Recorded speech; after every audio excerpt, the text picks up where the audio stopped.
بسم اللہ الرحمن الرحیم۔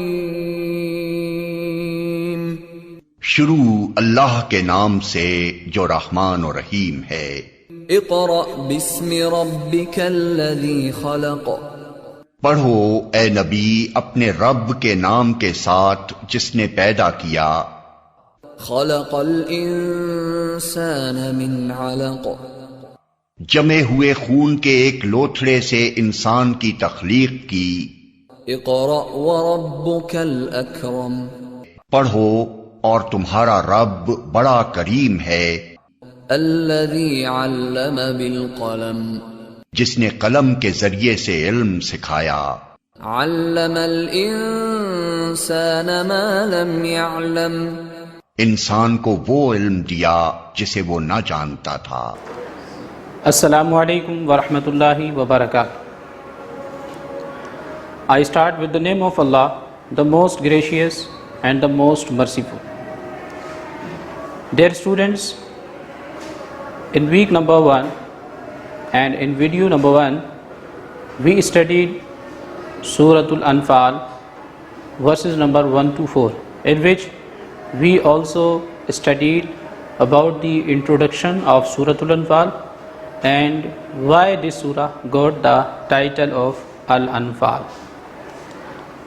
Okay, today we will study the chapters of week number 2. Before starting the chapters of week number 2, we will study the remaining verses number 5 to 10 of Surah Anfal.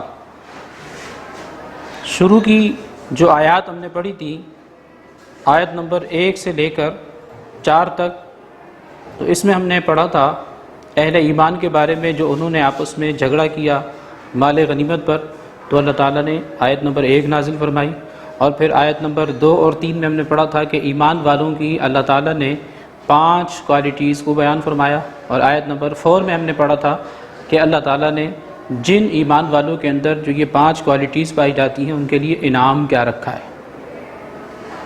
اب یہاں سے verse number 5 سے باضابطہ طور پر غزوہ بدر کے حالات اور واقعات شروع ہونے جا رہے ہیں۔ The hesitation of some believers from jihad۔ اس آیت کو شروع کرنے سے پہلے I would like to teach you cartographic view of Badr battle ground۔ ہمیں پتہ ہونا چاہیے کہ یہ اسکیچ یہاں بورڈ پر کیوں ڈرا کیا گیا ہے۔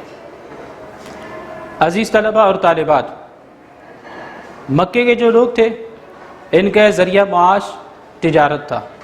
they were traders۔ اور تجارت کس طرح سے کرتے؟ اپنے ملک کا ساز و سامان لے جا کر دوسرے ملک میں فروخت کرتے اور دوسرے ملک سے لا کے اپنے ملک میں فروخت کیا کرتے تھے۔ اس کے برعکس جو مدینے کے رہنے والے تھے ان کا ذریعہ معاش کھیتی باڑی تھا، because the land of Medina was very fertile.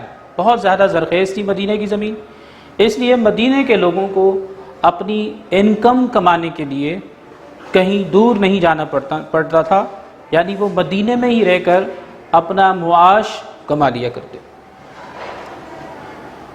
تو ہوا کچھ اس طرح کہ مکے والوں کا ایک trade Karwan which was under the leadership of Abu Sufyan returning from Syria to Makkah with enormous merchandise and wealth،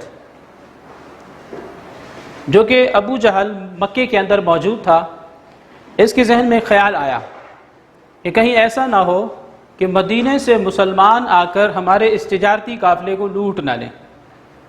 So Abu Jahl came out from Makkah with the army of 1000,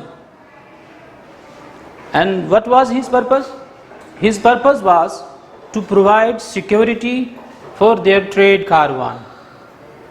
یہ اپنی اس تجارتی قافلے کو security provide کرنے کے لیے مکے سے نکلتا ہے۔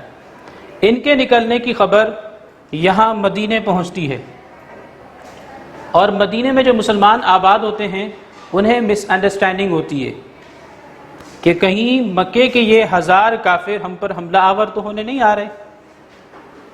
تو آپ صلی اللہ تعالیٰ علیہ وسلم مدینے میں رہنے والے تمام مسلمانوں سے یہ فرماتے ہیں کہ اپنے ڈیفنس کی تیاریاں کرو، کہیں ایسا نہ ہو کہ دشمن ہم پر حملہ آور ہو جائے اور ہمیں خبر تک نہ ہو. تو یہاں پر مسلمان جو کہ جمع ہوتے ہیں جنگ کے لیے نکلنے کے لیے 313 کی تعداد ان کی ہوتی ہے. اب 313 مسلمانوں کے لشکر کی تعداد ہے، اور دوسری طرف یہ جو لشکر مکے سے نکل رہا ہے اس کی تعداد 1000 ہے، یعنی مسلمان تعداد میں 3 گنا تھوڑے ہیں، اور نکلتے وقت انہیں اپنی تعداد کا اندازہ بھی ہوتا ہے. اس لیے یہ رسول اللہ صلی اللہ علیہ وسلم سے یہ آرگومنٹ کرتے ہیں کہ ہم کس طرح 1000 کے لشکر کا جو کہ full of war of weapons ہیں کس طرح مقابلہ کر سکیں. باہر کے یہ رسول اللہ کا حکم تھا، اس لیے وہ لوگ یہاں سے نکلے. اب جب جس طرح ان کے نکلنے کی خبر یہاں پہنچی تھی، انہیں مس انڈرسٹینڈنگ ہوئی کہ وہ ہم پر حملہ کرنے آ رہے، حالانکہ وہ اپنے تجارتی کاروان جو تھا، ٹریڈ کاروان، اس کی حفاظت کے لیے نکلے تھے. تو بالکل اسی طرح جب یہ اپنے ڈیفنس کے لیے نکلنے لگے مسلمان، تو ان کے نکلنے کی خبر مکے پہنچی، اور مکے والوں کو ایک مس انڈرسٹینڈنگ ہوئی جس طرح ادھر ہوئی تھی کہ مسلمان ہمارے مال کو لوٹنے کے لیے گھر سے نکل چکے ہیں. تعداد ان کی 313 ہے تو کیا ہوا، لیکن ہمارا شک اور شبہ جو ہے وہ صحیح ثابت ہو. اب ہوتا کیا ہے، یہ ٹریڈ کاروان یہ صحیح سلامت اس طرح سے سفر کرتے ہوئے مکے کے اندر داخل ہو جاتا ہے. ابو جہل جو کہ 1000 کا لشکر لے کر نکلا ہے، اس کا مقصد پورا ہو گیا کہ ٹریڈ کاروان حفاظت کے ساتھ مکے پہنچ گیا. اب ہونا تو یہ چاہیے کہ تھا کہ ابو جہل واپس چلا جاتا، لیکن ابو جہل اپنی فوج کو واپس لے جانے کے بجائے یہاں مدینے کا رخ کرتا ہے، اور وہ اپنے ساتھیوں سے کہتا ہے کہ چلو مسلمانوں کو سبق سکھا کے آتے ہیں. ہمارے تجارتی قافلے کی طرف بیلی آنکھ سے دیکھنے کی انہوں نے ہمت کیسے کی. چنانچہ جب ابو جہل یہاں بدر کے میدان میں پہنچتا ہے تو اس کے دل میں خیال آتا ہے کہ کیوں نہ ہم یہیں پر اسٹے کریں، مسلمان آئیں گے تو یہیں سے گزریں گے، اور جب وہ یہاں سے گزرنے لگیں گے تو ہم یہیں پر پکڑ کے انہیں قتل کر دیں گے اور ان کا قصہ تمام کر دیں گے. تو ابو جہل مسلمانوں سے پہلے یہاں پہنچتا ہے، اپنے ساتھیوں کے ساتھ پورے میدان بدر کا سروے کرتا ہے، اسے دیکھتا ہے.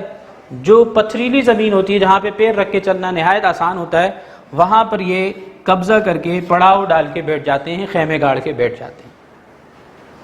اسی طرف زمین میں پانی کے کنویں وغیرہ بھی ہوتے ہیں، کیونکہ پانی کی شدید ضرورت ہوا کرتی تھی.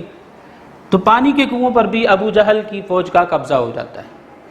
اب مسلمان جب یہاں سے رسول اللہ کی سربراہی میں چلتے ہوئے آتے ہیں تو جیسے ہی بدر کے مقام پر پہنچتے ہیں تو انہیں سامنے کافروں کی فوج نظر آتی ہے. اب مسلمان یہاں پہنچنے کے بعد واپس بھی نہیں جا سکتے، کیونکہ اگر واپس جاتے ہیں تو ہمیشہ کے لیے بزدلی کا ایک لیبل لگ جائے گا، اور آپ جانتے ہیں کہ مسلمان بزدل نہیں ہوتے، مسلمان بہادر، نڈر اور بے باک ہوتے ہیں، بڑے دلیر ہوا کرتے ہیں. لہٰذا مسلمان واپس جانے کے بجائے یہاں پر جو ان کے حصے میں ایریا آتا ہے وہیں پر یہ بھی خیمے ڈال کے بیٹھ جاتے ہیں، پڑاؤ ڈال کے بیٹھ جاتے ہیں. اب مسلمانوں کے حصے میں جو ایریا آتا ہے وہ ریتیلی زمین ہوتی ہے، ڈیزرٹڈ ایریا ہوتا ہے، یعنی جس پر پاؤں رکھ کے چلنا نہایت دشوار ہے. اگر پاؤں رکھتے ہیں تو پاؤں ریت کے اندر دھنس جاتے ہیں. لیکن مسلمان اللہ کی رضا پر راضی تھے اور یہاں پر وہ بھی خیمے گاڑ کے بیٹھ گئے. اب اگلی صبح جب سورج نے طلوع ہونا تھا تو کافروں کے اور مسلمانوں کے درمیان جنگ ہو رہی تھی. یہاں پر اس نقشے کو سمجھنے کے بعد ہم آیت نمبر 5 سے آج کے لیکچر کی شروعات کرتے ہیں. Hesitation of some believers from جہاد آن پیج نمبر 15 سورۃ الانفال. اللہ نے ارشاد فرمایا کما اخرجک ربک من بیتک بالحق. O beloved Prophet, your Rabb's sustainer brought you out safe from your houses with truth from Medina. کس طرح اللہ تعالیٰ نے تمہیں مدینے سے نکالا، تمہیں تمہارے گھروں سے نکالا وَإِنَّ فَرِيقًا مِّنَ الْمُؤْمِنِينَ لَكَارِهُونَ, and surely even a group of the believers was unhappy over it. حالانکہ مسلمانوں کا ایک گروہ اس بات پر ناخوش تھا، مسلمانوں کی ایک پارٹی اس بات پر ناخوش تھی کہ ہم کس طرح 313 کی تعداد لے کر نکلیں گے اور 1000 کے لشکر کا مقابلہ کریں گے. تو یہ لوگ اس بات پر ناخوش تھے کہ ہمیں نہیں نکلنا چاہیے. ورس نمبر 6 میں اللہ تعالیٰ نے ارشاد فرمایا یجادلونک فی الحق بعدما تبین کأنما یساقون الی الموت وهم ینظرون, arguing with you concerning the truth. یہ مسلمان آپ صلی اللہ علیہ وسلم سے آرگو کر رہے تھے, بحث و مباحثہ کر رہے تھے حق کے بارے میں. جانتے ہیں کہ حق اللہ تعالیٰ کی طرف سے نازل کیا گیا, اور یہ حکم جو رسول اللہ صلی اللہ علیہ وسلم عطا فرما رہے ہیں گھروں سے باہر نکلنے کا, جہاد کی تیاری کا, یہ اپنے آپ سے نہیں کہہ رہے بلکہ یہ بھی اللہ تعالیٰ کا ہی حکم ہے, کیونکہ رسول اللہ صلی اللہ تعالیٰ علیہ وسلم کے بارے میں قرآن مجید میں اللہ نے فرمایا وما ينطق عن الہوا, یہ جو بھی بات کرتے ہیں اپنی خواہش سے نہیں کرتے, ان ہوا الا وحی یوحا, بلکہ یہ جو بھی بات کرتے ہیں وہ اللہ کی طرف سے وحی کردہ ہوتی ہے. تو یہ بھی اللہ کی طرف سے وحی کردہ بات تھی کہ رسول اللہ نے مسلمانوں کو حکم دیا کہ نکلو جہاد کے لیے. لیکن کچھ مسلمان آپ صلی اللہ تعالیٰ علیہ وسلم سے آرگومنٹ کر رہے تھے کہ ہماری تعداد تھوڑی ہے, ہمارے پاس جنگ لڑنے کے لیے جنگی ہتھیار اور ساز و سامان نہیں ہے. بہرکیف اللہ کا آرڈر تھا, اللہ کے رسول کا آرڈر تھا. اب مسلمان وہی ہے جو اللہ اور اس کے رسول کی پیروی کرتا ہے, تو انہوں نے بھی پھر پیروی کی تاکہ مسلمان رہیں.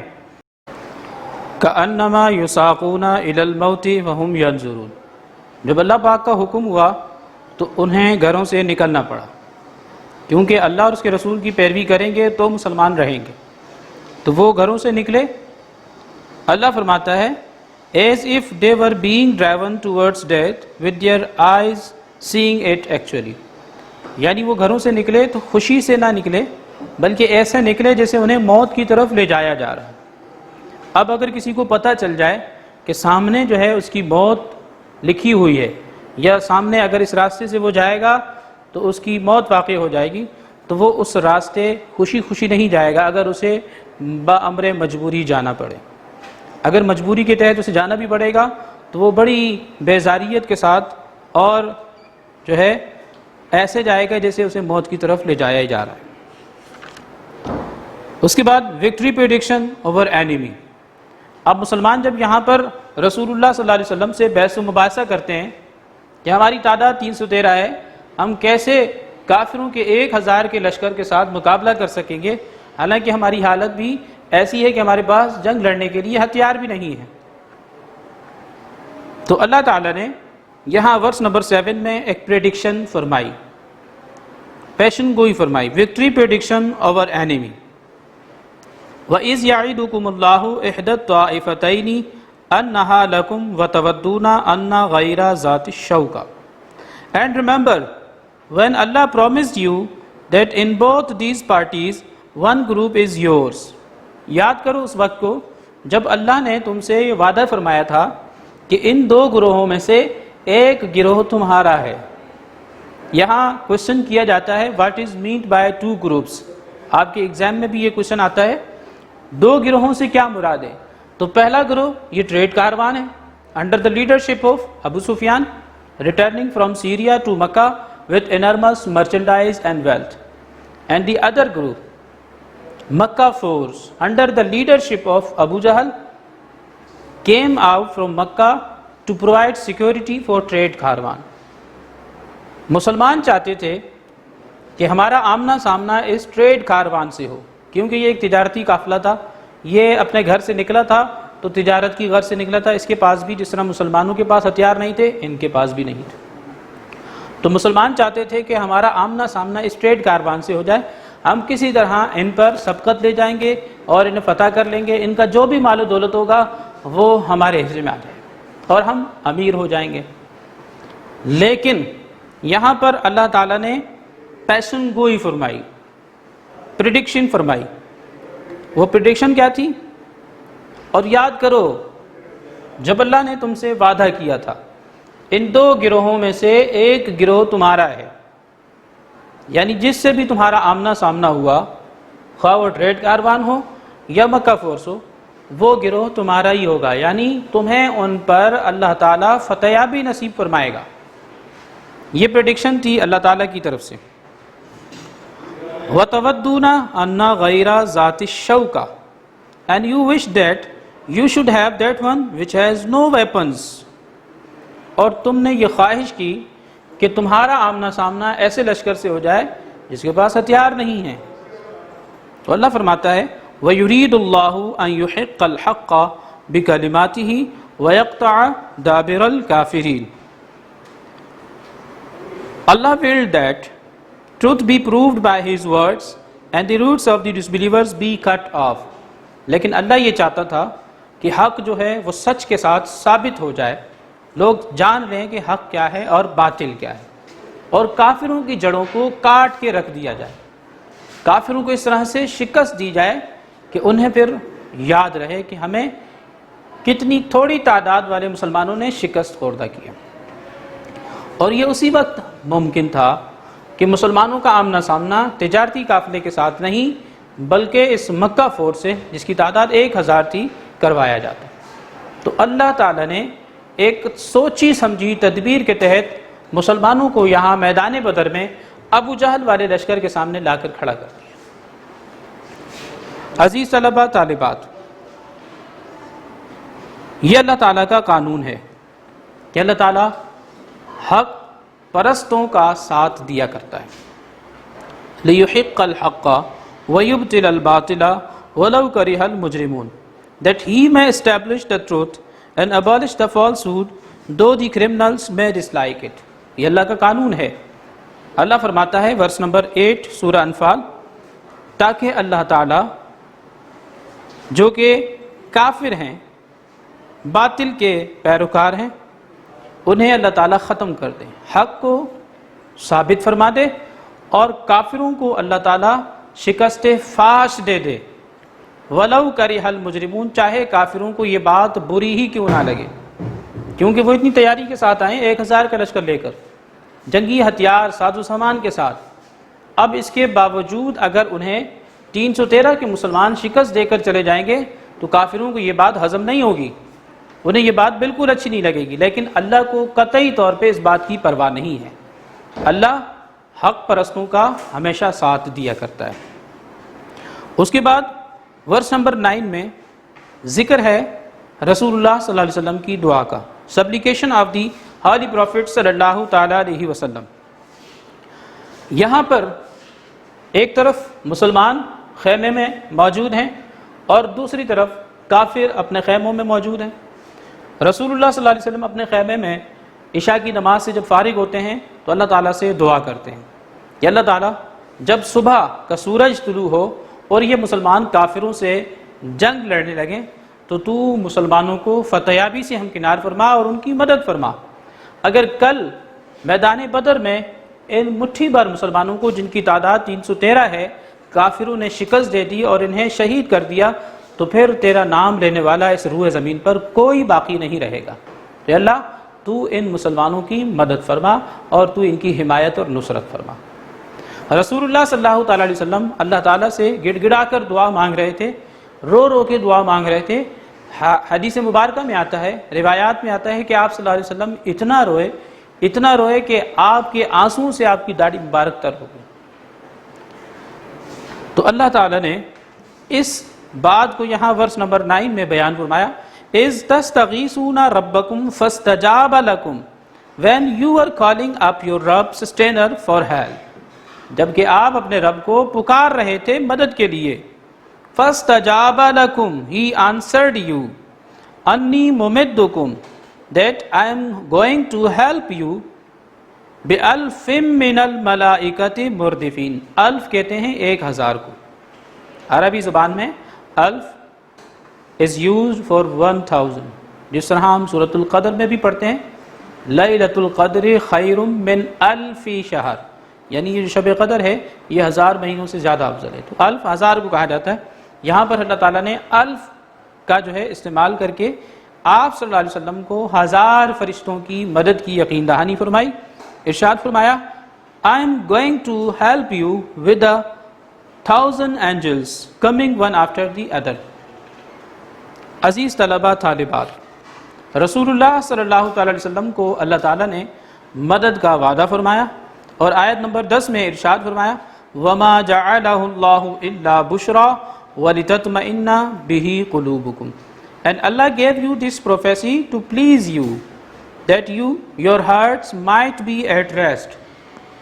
اللہ نے اپنے پیغمبر سے مخاطب ہو کے ارشاد فرمایا کہ ہم نے آپ کو پیغمبری نبوت اس لیے نہیں عطا کی کہ آپ رو رو کر اپنا حال برا کر، بلکہ ہم نے آپ صلی اللہ تعالی علیہ وسلم کو یہ منصب نبوت اس لیے عطا فرمایا ہے تاکہ آپ مطمئن ہو جائیں، آپ خوش ہو جائیں.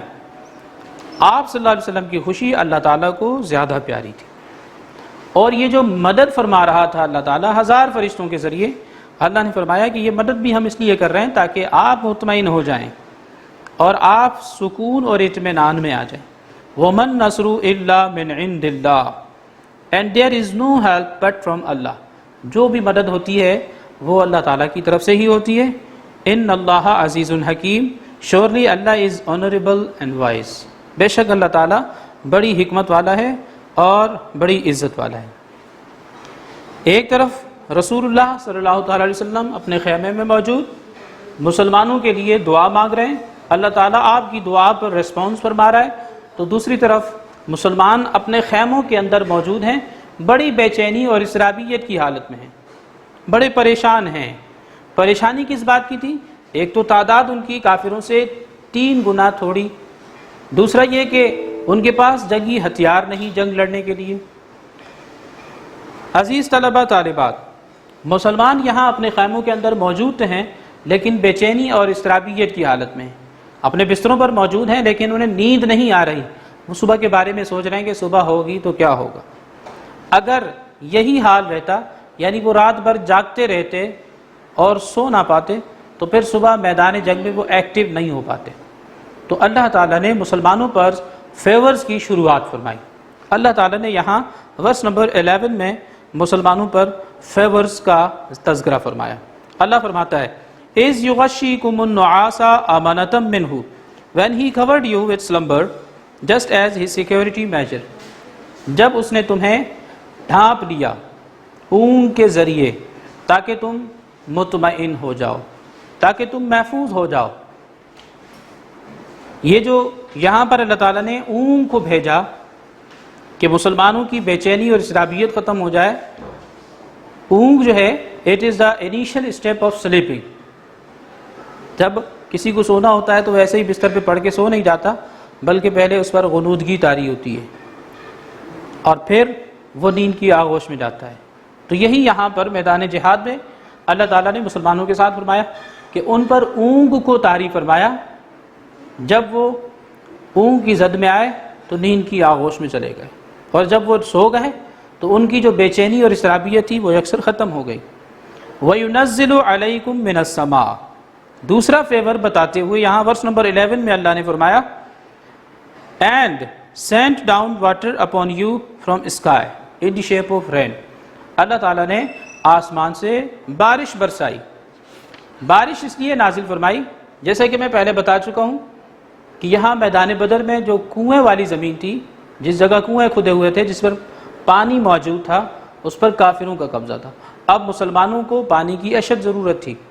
جب مسلمان اپنے خیموں میں داخل ہوئے تو ان کے برتن خالی پانی کے باہر کھلے پڑے رہے، لیکن اللہ تعالیٰ نے مسلمانوں پر دوسرا فیور نازل کر کے ان کے لیے پانی کا اہتمام فرما دیا اور آسمان سے بارش برسا دی. لِيُطَهِّرَكُمْ بِهِ.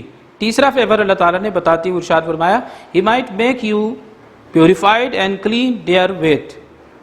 تاکہ اللہ تعالیٰ تمہیں پاک اور صاف کر دے.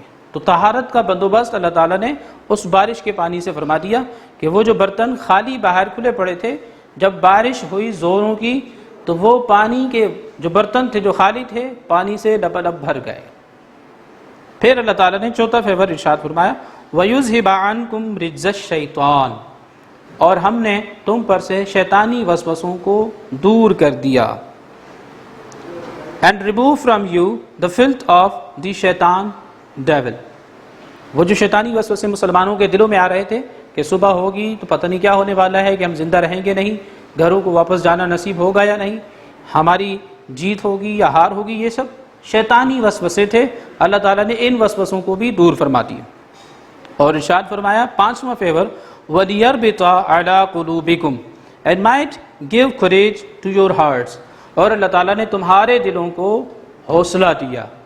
وہ جو تمہارے حوصلے پست ہو رہے تھے کافروں کی فوج کی تعداد کو دیکھتے ہوئے، ان کی تیاری کو دیکھتے ہوئے، تمہارے جو حوصلے پست ہو رہے تھے، اللہ تعالیٰ نے تمہیں باحوصلہ کر دیا، باہمت کر دیا.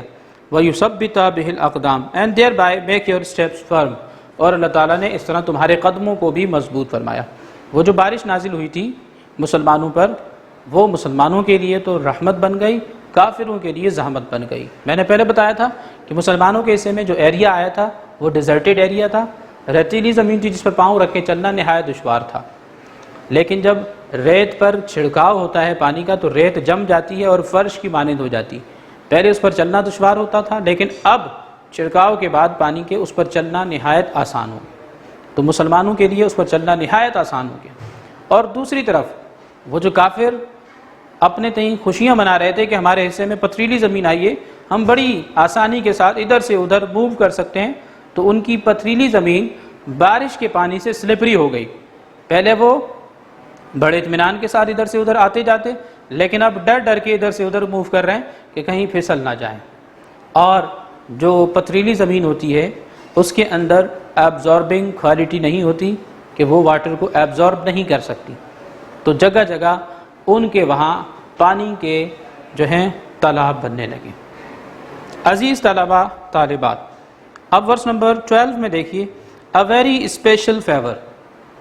اللہ کی طرف سے ان 6 فیورز کے علاوہ ایک اسپیشل فیور بھی نازل کیا گیا. And that was very special favour in the form of 1000 angels. وہ 1000 فرشتوں کی صورت میں تھا. یہ تو وہ 6 فیور تھے جو اللہ تعالیٰ نے مسلمانوں پر نازل فرمائے کہ انہیں رات کو نیند نہیں آ رہی تھی تو اللہ تعالیٰ نے ان پر اونگ کو طاری فرمایا، پھر آسمان سے مینا برسا دیا، بارش برسا دی، پھر اللہ تعالیٰ نے ان کے لیے طہارت کا، پاکیزگی کا بندوبست فرما دیا، اور پھر شیطانی وسوسوں کو دور فرما دیا. شیطانی وسوسوں کے دور کرنے کے بعد اللہ تعالیٰ نے ان کے دلوں کو باحوصلہ اور باہمت بنا دیا، اور ان کے قدموں کو اللہ تعالیٰ نے مضبوط کر دیا، ثابت فرما دیا. اس کے بعد ورس نمبر 12 میں اللہ تعالیٰ فرماتا ہے اِذْ يُوحِي رَبُّكَ إِلَى الْمَلَائِكَةِ أَنِّي مَعَكُمْ. وہ جو فرشتے بھیجے تھے اللہ تعالیٰ نے، اللہ تعالیٰ فرماتا ہے او beloved prophet when your Rabb sustainer was revealing to the angels death. وہ جو فرشتے بھیجے جا رہے تھے اللہ تعالیٰ نے ان پر وحی فرمائی. کیا وحی فرمائی؟ I am with you. You keep the believers Muslim firm. یعنی تم اکیلے نہیں ہو، میں بھی تمہارے ساتھ ہوں اور تم مسلمانوں کو مضبوط بناؤ. سألقی فی قلوب الذین کفروا الرعب. I shall shortly at terror in the hearts of the disbelievers. I shall cast the terror into the hearts of the disbelievers. یعنی ہم مسلمانوں کا رعب اور دبدبہ کافروں کے دلوں میں ڈال دیں گے. رعبہ یہ اردو زبان کا لفظ ہے، عربی میں بھی استعمال ہوتا ہے. تو اللہ تعالیٰ نے مسلمانوں کا رعب اور دبدبہ کافروں کے دلوں میں کس طرح سے ڈالا کہ مسلمانوں کے پاس تو گنتی کی چند تلواریں تھیں، اور جن کے پاس تلواریں تھیں انہوں نے تلواروں سے جنگ لڑی، اور جن کے پاس تلواریں نہیں تھیں رسول اللہ صلی اللہ علیہ وسلم نے کھجور کی شاخوں کو چھیل کر تلوار کی سائز کی شاخیں جو ہیں ان کے ہاتھوں میں دے دی مسلمانوں کی. اب ایک کھجور کی شاخ ہو، ڈنڈا ہو، اس سے کسی کا گلا نہیں کٹ سکتا، لیکن مسلمانوں کے ہاتھوں وہ کھجور کی شاخیں ایک طرح سے تلوار کا کام کر رہی ہیں. وار مسلمان کرتے تھے اور مسلمانوں کی جگہ کافر آ کے، مسلمانوں کی جگہ فرشتے آ کے ان کافروں کو قتل کر دیتے.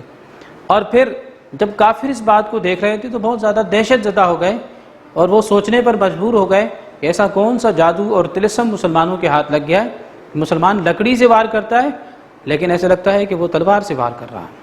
تو اس طرح سے مسلمانوں کا رعب اور دبدبہ کافروں کے دلوں میں بیٹھ گیا. اور اللہ تعالیٰ نے فرشتوں کو حکم دیا فَاضْرِبُوا فَوْقَ الْأَعْنَاقِ وَاضْرِبُوا مِنْهُمْ كُلَّ بَنَانٍ Therefore strike their necks and strike every fingertip of them. ان کی گردنوں پر وار کرو اور ان کی جوڑوں پر وار کرو تاکہ انہیں تکلیف زیادہ ہو۔ گردن پر وار کرنے کا حکم اس لیے دیا تاکہ یہ فوراً واصل جہنم ہو جائیں اور موت کے گھاٹ اتر جائیں، اور جوڑوں پر وار کرنے کا حکم اس لیے دیا تاکہ انہیں تکلیف زیادہ ہو۔ اللہ چاہتا تھا کہ کافروں کو زیادہ سے زیادہ تکلیف ہو۔ کیا یہ ثابت فرما رہا ہے اللہ کہ اللہ بڑا ظالم ہے، کافروں کو تکلیف دے رہا ہے؟ نہیں، اللہ ظالم نہیں ہے۔ آگے ان کو تکلیف دیے جانے کا ریزن اللہ تعالیٰ نے بتا دیا۔ ورس نمبر 13 میں اللہ فرماتا ہے ذَلِكَ بِأَنَّهُمْ شَاقُوا اللَّهَ وَرَسُولَهُ This is because they opposed Allah and His Rasul Messenger۔ یہ ان کے ساتھ اس لیے کیا جا رہا ہے کیونکہ انہوں نے اللہ اور اس کے رسول کی نافرمانی کی۔ وَمَن يُشَاقِقِ اللَّهَ وَرَسُولَهُ فَإِنَّ اللَّهَ شَدِيدُ الْعِقَابِ اللہ نے قانون بیان کرتے ہوئے ارشاد فرمایا then and whoso opposes Allah and His Rasul Messenger then surely Allah is severe in punishment for such ones۔ جو کوئی اللہ اور اس کے رسول کی نافرمانی کرتا ہے تو اللہ تعالیٰ عذاب دینے میں بڑا سخت ہے۔ ذالکم فذوقوہ وان للکافرین عذاب النار This is so, test it and know that for the disbelievers is the punishment of the fire۔ ان کافروں سے اللہ تعالیٰ نے یہ بھی ارشاد فرمایا اب چکھو اس عذاب کو، یہ تمہارے اپنے کرتوتوں کی سزا ہے۔ جیسے تم نے کرتوت کیے یعنی میری نافرمانی کی، اب میری نافرمانی کا صلہ تم اس طرح سے دیا جا رہا ہے کہ تم حالانکہ تعداد میں زیادہ ہو، تیاری تمہاری اچھی ہے، لیکن پھر بھی تمہیں مسلمانوں کے ہاتھوں پٹوایا جا رہا ہے۔ وَأَنَّ لِلْكَافِرِينَ عَذَابَ النَّارِ اور کافروں کے لیے تو ابھی جہنم کا عذاب باقی ہے جہاں انہیں جلایا جائے گا، جھلسایا جائے گا۔ اب آیت نمبر 15 اور 16 میں اللہ تعالیٰ نے جہاد کرنے کا طریقہ ارشاد فرمایا ریٹریٹ از فاربڈن۔ آیت نمبر 15 میں اللہ تعالیٰ نے ارشاد فرمایا یا ایھا الذین آمنوا اے ایمان والوں اذا لقیتم الذین کفروا زحفا فلا تولوہم الادبار او believers when you encounter the army of the disbelievers turn not your backs to them یعنی جب بھی کافروں کی فوج کے ساتھ تمہارا آمنا سامنا ہو تو تم پیٹ پھیر کر مت بھاگو، کیونکہ پیٹ پھیر کر بھاگنا یہ بزدلی کی علامت ہے، اور مسلمان جیسے کہ میں نے پہلے کہا کہ بزدل نہیں ہوتے، مسلمان بڑے نڈر، بے باک اور بہادر ہوا کرتے ہیں۔ پھر اللہ تعالیٰ نے ورس نمبر 16 میں فرمایا وَمَن يُوَلِّهِمْ يَوْمَئِذٍ دُبُرَهُ and whoso will turn his back to them on that day اور پھر جو کوئی تم میں سے اس دن یعنی میدان جہاد میں جہاد والے دن اپنی پیٹ پھیر کر بھاگے گا دشمنوں کو الا متحرفا لقتال سوائے اس کے except as a war tactics یعنی وہ چاہتا ہے کہ کوئی وار ٹیکنیک اپنائے جس سے وہ اپنے دشمن کو شکست خوردہ کر سکے۔ اس کی کئی طرح سے جو ہے ترکیبیں ہو سکتی ہیں جو کہ مسلمان اپنایا کرتے تھے۔ یومئذ دبرہ الا متحرفا لقتال او متحیزا الی فئۃ ایک تو اس لیے اسے اجازت دی گئی کہ وہ پیچھے ہٹ سکتا ہے یا پیٹ پھیر سکتا ہے کہ وہ کسی بھی طرح کی وار ٹیکٹکس جو ہے ایڈاپٹ کرنے کے لیے پیچھے مڑے۔ اور وار ٹیکٹکس اس زمانے میں جب جنگیں لڑی جاتی تھی تو کیا ہوتی تھی کہ مسلمان جو ہیں وہ لڑتے لڑتے اپنے حریف سے اپنے مد مقابل سے کہتے کہ وہ دیکھو تمہارا ساتھی تمہیں مدد کے لیے پکار رہا ہے، وہ جیسے ہی پیچھے مڑتا اپنے ساتھی کو دیکھنے کے لیے ادھر سے مسلمان آگے بڑھ کے زور آور حملہ کر کے اپنے دشمن کا کام تمام کر دیا کرتے۔ تو یہ وار ٹیکٹکس کہلاتی تھی۔ اگر اس طرح کی وار ٹیکٹکس جو ہیں وہ اپناتے ہوئے اپنے دشمن کو چکمہ دے سکتے ہیں تو اس کی اجازت ہوا کرتی، یا پھر مسلمان لڑتے لڑتے ایک دم پیٹ پھیر کر بھاگتا ہے تو اس کا حریف جو دشمن ہے وہ ریلیکس ہو جاتا ہے کہ میں نے مسلمان کو ڈرا کے بھگا دیا، حالانکہ مسلمان ڈرا نہیں ہے بلکہ وہ وار ٹیکٹکس کے طور پہ تھوڑا سا پیچھے مڑا ہے تاکہ کافر یہ سمجھے کہ میں نے اسے ڈرا کے بھگا دیا۔ جیسے ہی کافر ریلیکس ہوتا ہے مسلمان فوراً یکبارگی کے ساتھ اچانک پلٹتا ہے واپس اور اس کافر پر حملہ کر کے اسے قتل کر دیتا ہے، واصل جہنم کر دیتا ہے۔ یہ بھی وار ٹیکٹکس۔ دوسرا اللہ تعالیٰ نے اجازت یہ عطا فرمائی او متحیزا الی فئۃ یعنی اپنے کنٹینجنٹ کو جوائن کرنے کے لیے مسلمان واپس پلٹ سکتا ہے، کافروں کی طرف پیٹ کر سکتا ہے۔ یعنی مسلمان ایک لشکر کی صورت میں یا صف کی صورت میں کافروں سے لڑ رہے ہیں، جہاد کر رہے ہیں، اب اس میں سے ایک مسلمان بڑے جوش و جذبے کے ساتھ لڑتے لڑتے بہت آگے چلا جاتا ہے، اس کا کنٹینجنٹ پیچھے رہ گیا، اس کا فوجی دستہ پیچھے رہ گیا، وہ اپنے آپ کو اکیلا محسوس کر رہا ہے۔ اب مسلمان سمجھ رہا ہے کہ میرا حملہ جو ہے کافروں کے اوپر زیادہ مؤثر نہیں رہا، تو وہ اپنے کنٹینجنٹ کو جوائن کرنے کے لیے پیچھے کی طرف آتا ہے اور پھر اپنے کنٹینجنٹ کے ساتھ، اپنے فوجی دستے کے ساتھ مل کر دوبارہ حملہ کرتا ہے۔ تو for joining self contingent Muslims can step back to their contingent. ان دو وجوہات کے علاوہ، ان دو وجہوں کے علاوہ جو کوئی بھی میدان جہاد میں کافروں کو پیٹھ دکھائے گا، اللہ تعالیٰ نے اس کے لیے بڑی سخت سزا کا اعلان فرمایا، فقد باء بغضب من اللہ۔ اگر کوئی ان دو وجوہات کے علاوہ پیٹھ پھیرے گا تو اللہ فرماتا ہے کہ وہ میدان جہاد میں آیا تھا اس لیے کہ جہاد کرے گا، اللہ کو راضی کرے گا، لیکن اب اللہ اس سے راضی نہیں ہوگا، بلکہ اللہ فرماتا ہے فقد باء بغضب من اللہ then he returns in the wrath of اللہ، اس نے اللہ کو جو ہے ناراض کر دیا۔ وَمَأْوَاهُ جہنم، آیا تھا میدان جہاد میں کہ جہاد کرے گا تو اللہ تعالیٰ اسے جنت عطا فرمائے گا، اب اسے جنت نہیں عطا ہوگی کیونکہ اس نے اللہ کی نافرمانی کر دی ہے۔ اللہ فرماتا ہے and their abode is hell، اور اس کا ٹھکانہ جو ہے وہ جہنم بنا دیا جائے گا۔ وَبِئْسَ الْمَصِيرُ and what an evil place that is to return to، اور جہنم کیا ہی برا ٹھکانہ ہے جہاں پر انہیں داخل کیا جائے گا۔ عزیز طلبہ طالبات، ورس نمبر 17 اور 18 unseen help to Muslims، جیسے کہ شروع میں آپ کو بتایا گیا ہے کہ مسلمانوں کی مدد کے لیے اللہ تعالیٰ نے 1000 فرشتے بھیجے تھے، اور وہ جو فرشتے ہیں یہ ایسی مخلوق ہیں نہ تو کافروں کو نظر آتے ہیں نہ مسلمانوں کو نظر آتے ہیں، تو اس لیے اسے unseen help کا نام دیا جا رہا ہے، ایسی مدد جو کہ ان دیکھی تھی، جو کسی کو نظر نہیں آ رہی تھی۔ تو یہاں ورس نمبر 17 میں اللہ فرماتا ہے فَلَمْ تَقْتُلُوهُمْ وَلَكِنَّ اللَّهَ قَتَلَهُمْ، You did not kill them the disbelievers، تم نے انہیں قتل نہیں کیا تھا، وَلَكِنَّ اللَّهَ قَتَلَهُمْ، actually Allah got them killed، بلکہ اللہ نے انہیں قتل کیا تھا، حالانکہ قتل تو اللہ نے بھی نہیں کیا تھا، ان کافروں کو میدان جہاد میں فرشتے قتل کر رہے تھے۔ فرشتوں کا کرنا اللہ کا کرنا اس لیے کہلا رہا ہے کہ فرشتے خود سے نہیں آئے تھے بلکہ وہ اللہ پاک کے حکم سے آئے تھے، اس لیے اللہ نے فرمایا فَلَمْ تَقْتُلُوهُمْ وَلَكِنَّ اللَّهَ قَتَلَهُمْ، ان کافروں کو تم نے نہیں قتل کیا تھا کہ یہ تم سمجھو کہ تم بڑے بہادر ہو گئے ہو، 313 کی تعداد کے جو ہے تم تعداد میں ہو اور 1000 کے لشکر کو شکست دے دیتے ہو، نہیں، بلکہ اللہ کی مدد، اللہ کی حمایت اور نصرت نہ ہوتی تو تم کبھی بھی فتح نہیں ہو سکتے تھے۔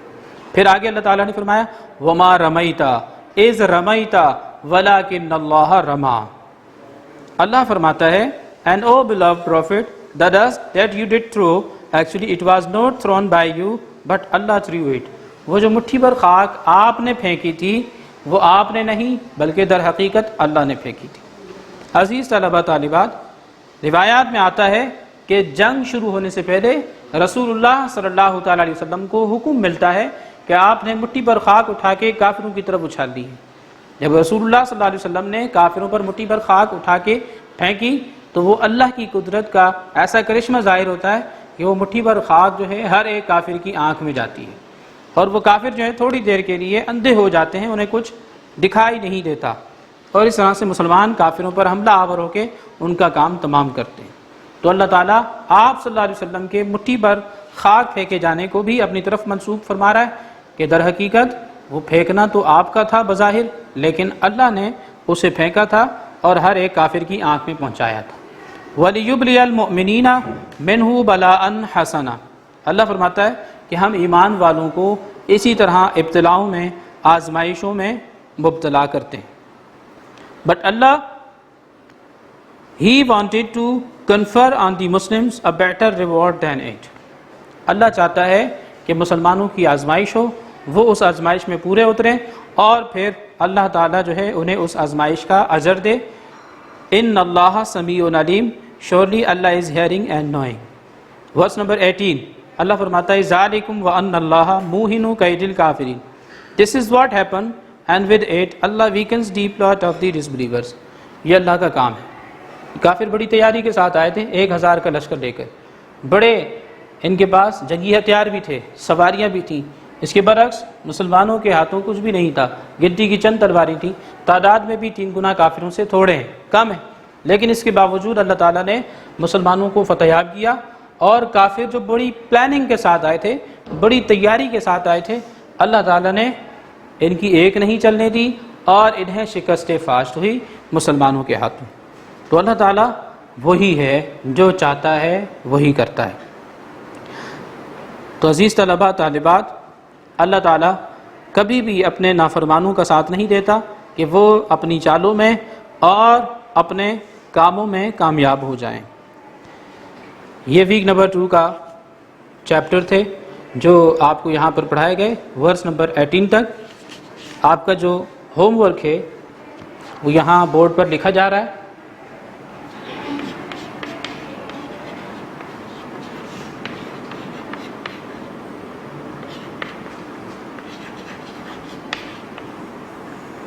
میمورائز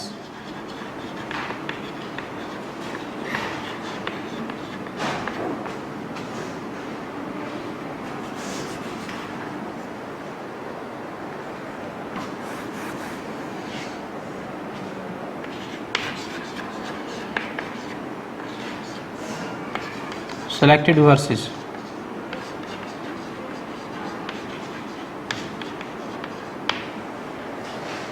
یہ آپ کے پاس آپ کے اسکول کی طرف سے نوٹس بھی پرووائڈیڈ ہیں۔ جو نوٹس کے اندر ایکسرسائزز میں ورسز دی ہوئی ہیں، وہ سلیکٹڈ ورسز آپ نے یاد کرنی ہے، پارٹس آف دی ورسز ترجمے کے ساتھ۔ ایکسپلینیشن آپ نے یاد نہیں کرنی کیونکہ ایکسپلینیشن آپ کے پیپر میں نہیں آتی۔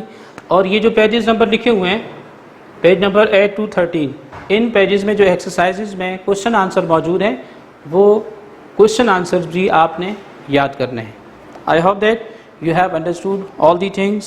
فی امان اللہ، اللہ حافظ۔